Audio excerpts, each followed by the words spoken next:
दिल्ली में देश भर के किसान 6 दिनों से केंद्र सरकार के खिलाफ प्रदर्शन कर रहे हैं। किसानों की मुख्य मांग में एमएसपी का मुद्दा शामिल है, लेकिन एमएसपी आखिर है क्या और क्यों किसान इसके लिए सरकार से लिखित गारंटी चाहते हैं?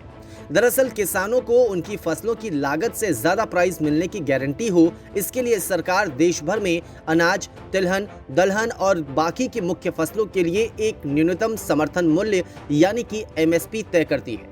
खरीदार नहीं मिलने पर सरकार अपने खरीद केंद्रों के माध्यम से एमएसपी पर किसानों से फसल खरीद लेती है।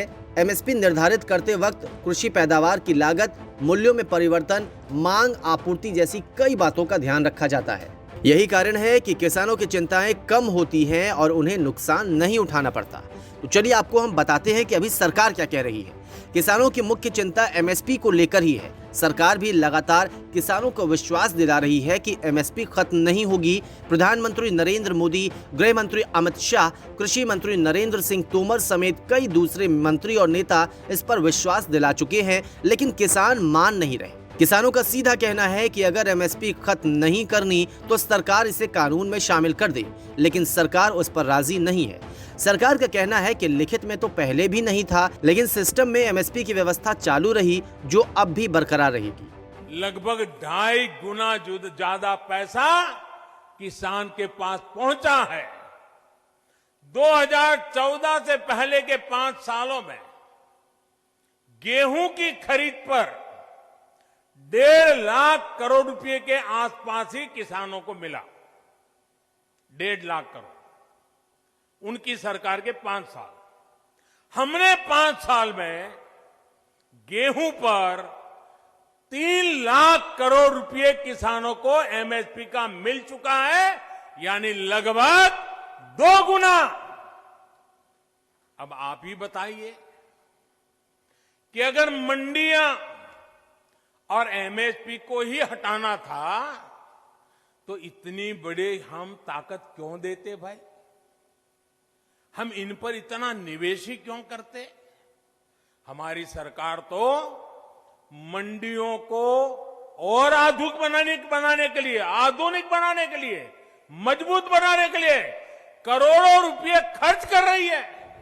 लेकिन किसान संगठनों को डर है कि नया कानून जैसे ही जमीन पर उतरेगा, एमएसपी धीरे धीरे खत्म होने लगेगी। यही कारण है कि एमएसपी हमेशा के लिए बनी रहे। किसान इस बात को कानून में शामिल करवाना चाहते हैं। किसान संगठनों का कहना है कि केंद्र की ओर से लागू किया गया कानून जब असर दिखाएगा तो मंडियों को ताकत देने वाला एपीएमसी एक्ट कमजोर होगा।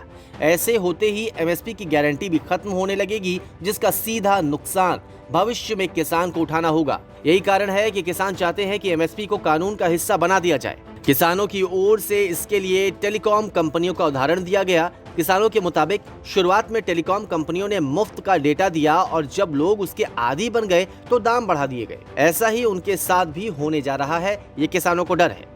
कानून लागू होने के बाद कॉरपोरेट खरीदार अधिक दाम पर फसल ले सकते हैं, लेकिन 1-2 साल बाद उन पर एमएसपी का जब कोई दबाव नहीं होगा तो वो मनचाहे दाम पर लेंगे और तब किसान के पास कोई ऑप्शन नहीं होगा। इसके साथ ही मंडी सिस्टम को लेकर भी किसानों के मन में डर है। अगर मंडी से बाहर खुले तौर पर फसल खरीद बेचने की छूट होगी तो मंडियां कमजोर होंगी, जिससे आगे चलकर उन्हें बंद भी करना पड़ सकता है। किसानों का कहना है कि मंडी का मजबूत होना जरूरी है, क्योंकि मौजूदा वक्त में वो अपनी जरूरत के हिसाब से आड़तियों से पैसा ले लेते हैं, चाहे फसल आने में वक्त ही क्यों ना हो।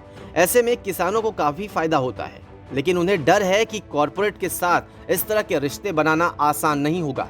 हालांकि केंद्र सरकार की ओर से अब जाकर बातचीत की पहल की गई है, लेकिन उससे पहले ही किसान संगठन अपना रुख साफ कर चुके हैं।